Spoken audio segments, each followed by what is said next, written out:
الله وبركاته.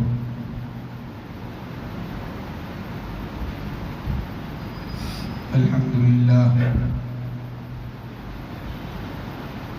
لله نحمده ونستعينه ونستغفره ونؤمن به ونتوكل عليه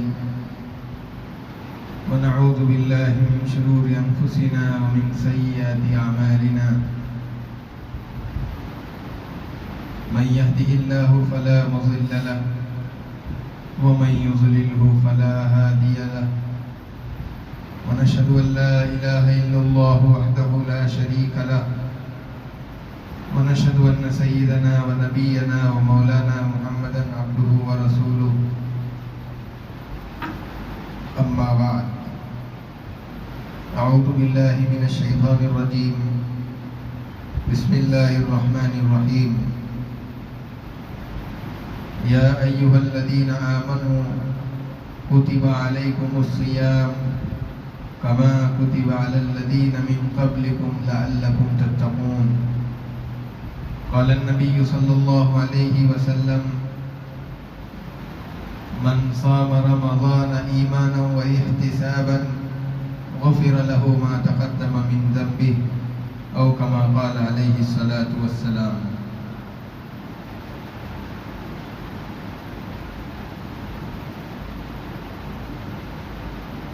معزز سامعین اکرام،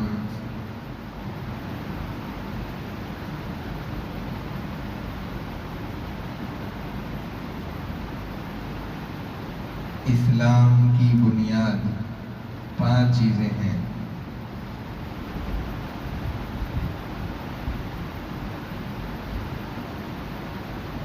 کلمہ، نماز، روزہ، زکوٰۃ اور حج.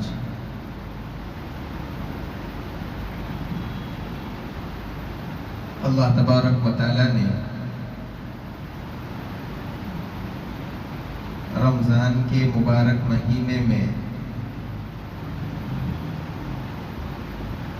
مسلمانوں پر روزے فرض فرمائے ہیں.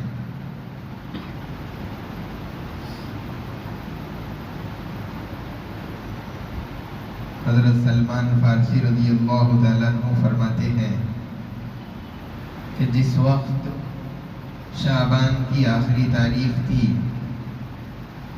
اللہ کے رسول صلی اللہ علیہ وسلم نے صحابہ اکرام رضوان اللہ تعالی علیہم اجمعین کے سامنے ایک خطبہ ارشاد فرمایا.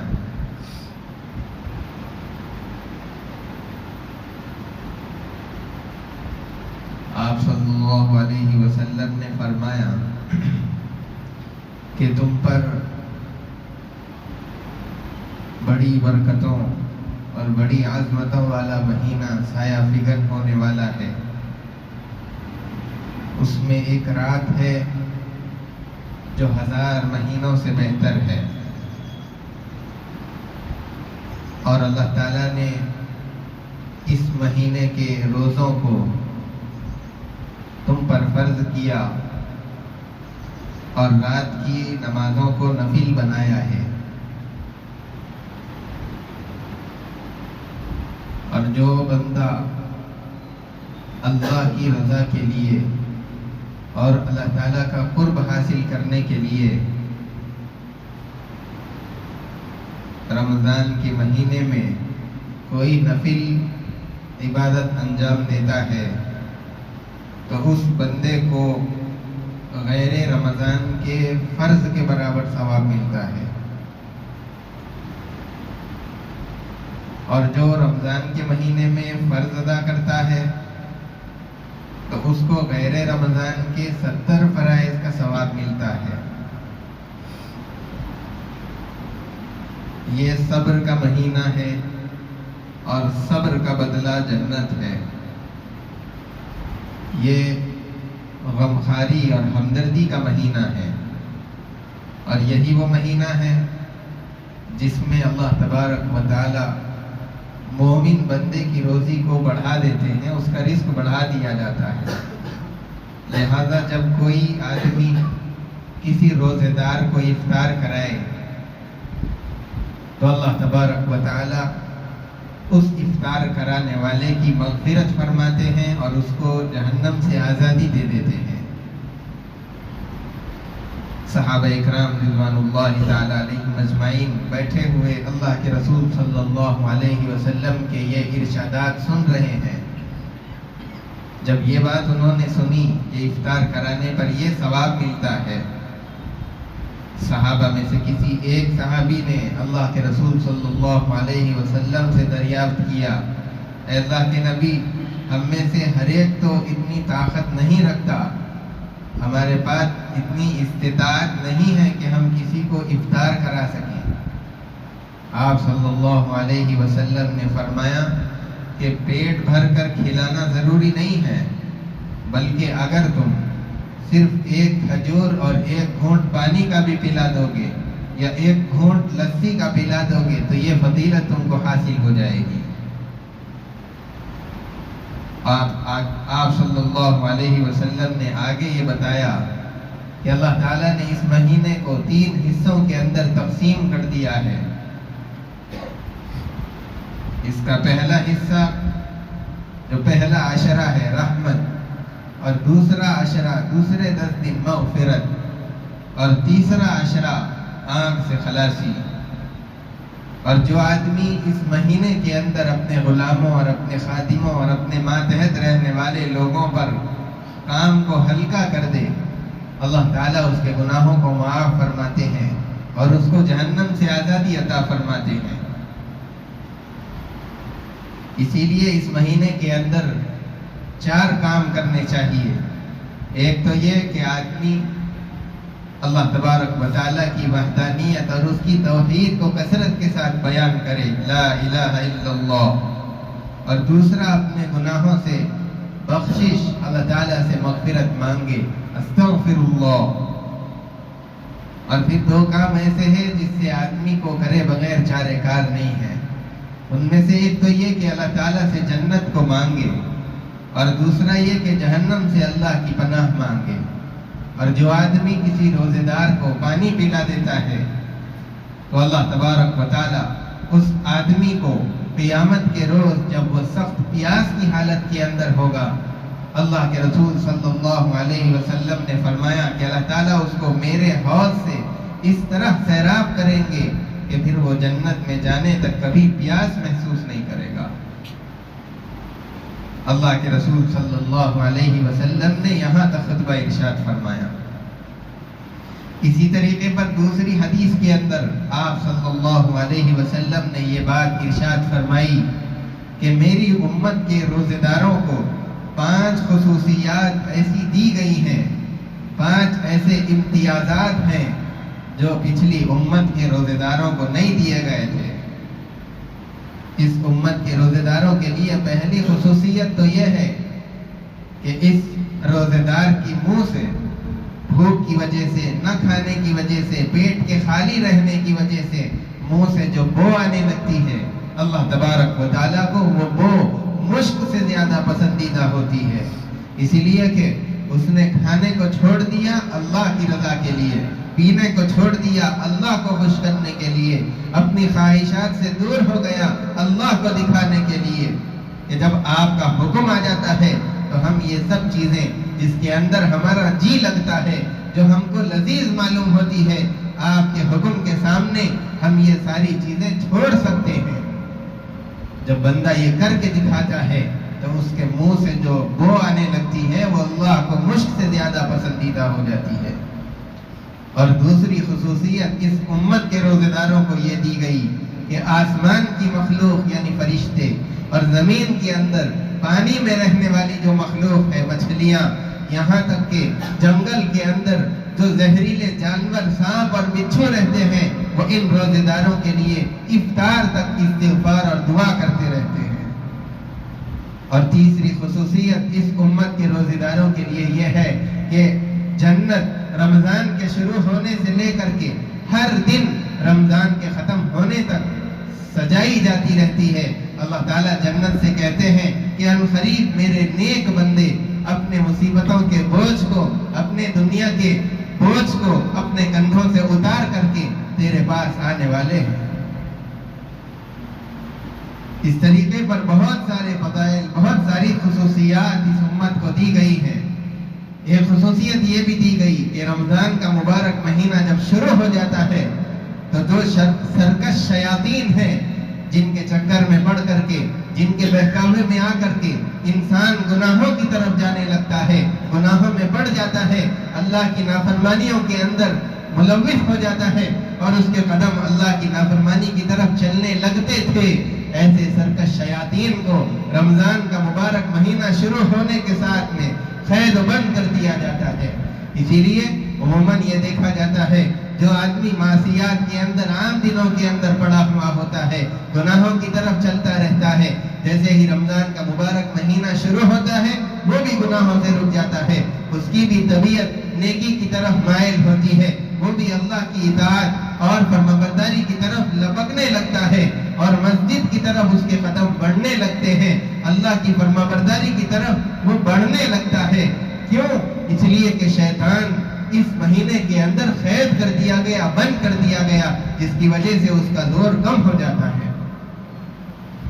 اور پھر پانچویں خصوصیت اور امتیاز اس امت کے روزے داروں کے لیے یہ ہے کہ جب رمضان کی آخری رات آتی ہے، اللہ تعالیٰ روزے داروں کی مغفرت کرتے ہیں، بخشش کرتے ہیں۔ اللہ کے رسول صلی اللہ علیہ وسلم نے جب یہ بات فرمائی تو کسی نے عرض کیا، اے اللہ کے نبی، کیا وہ شب قدر ہے کہ جس کی وجہ سے ان کی مغفرت کی جا رہی ہے؟ آپ نے فرمایا نہیں، وہ جزا اور بدلے کا دن ہے۔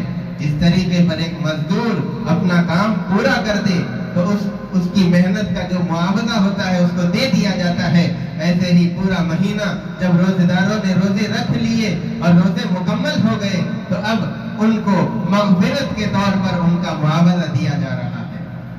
یہ امتیازات اللہ تبارک و تعالیٰ نے امت محمدیہ کو عطا فرمائے ہیں جو ان روزے داروں کے ساتھ میں خاص ہے۔ اس لیے امتوں کو یہ فضائل اور یہ خصوصیات نہیں دیے گئے تھے۔ روزے کے بہت سارے فضائل اللہ کے رسول صلی اللہ علیہ وسلم نے احادیث کے اندر بیان فرمائے ہیں۔ جس وقت میں رمضان کا مہینہ شروع ہوتا ہے، جنت کے دروازے کھول دیے جاتے ہیں اور جہنم کے دروازوں کو بند کر دیا جاتا ہے اور شیاطین کو جکڑ دیا جاتا ہے۔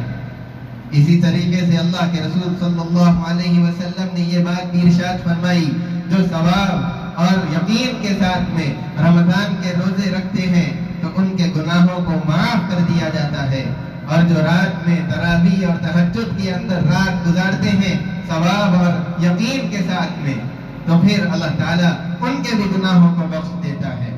بہت سارے فضائل ہیں روزے کے اوپر اور تراویح کے اوپر، رات کے قیام کے اوپر۔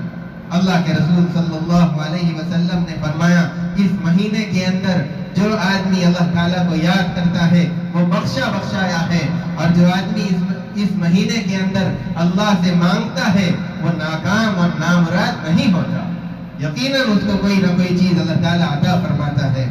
اسی طریقے پر اللہ تبارک و تعالیٰ نے حدیث قدسی کے اندر یہ بات بیان فرمائی، الصوم لی، آدمی جتنی عبادتیں کر رہا ہے وہ ساری کی ساری عبادتیں ایسی ہیں جو نظر آ جاتی ہیں۔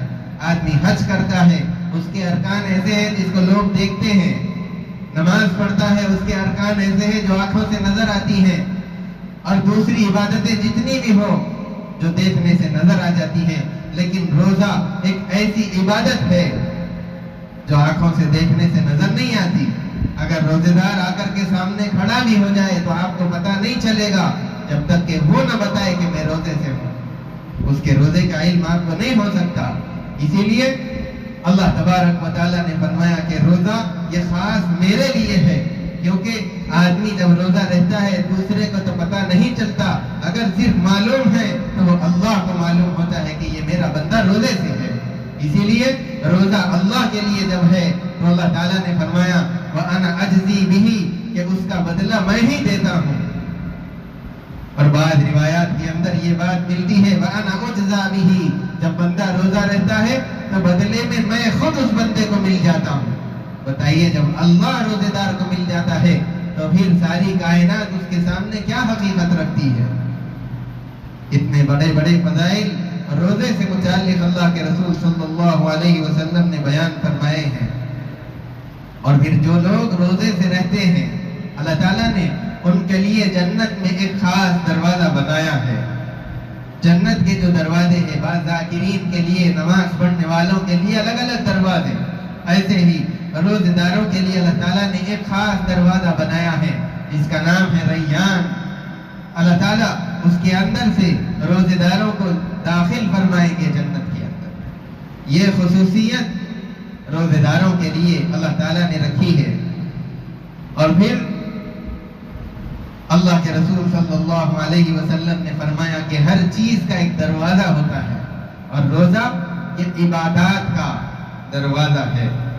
آدمی جب روزہ رہتا ہے وہ گناہوں سے تو بچے گا، روزہ رہنے کے طفیل میں کچھ قرآن کی تلاوت بھی کر لے گا، کچھ اللہ کا ذکر بھی کر لے گا، مسجد کی طرف آ جائے گا، اور دوسری کچھ عبادتیں انجام دے گا، درود کی کثرت کرے گا، استغفار پڑھے گا، اور دوسری عبادات بھی کرے گا۔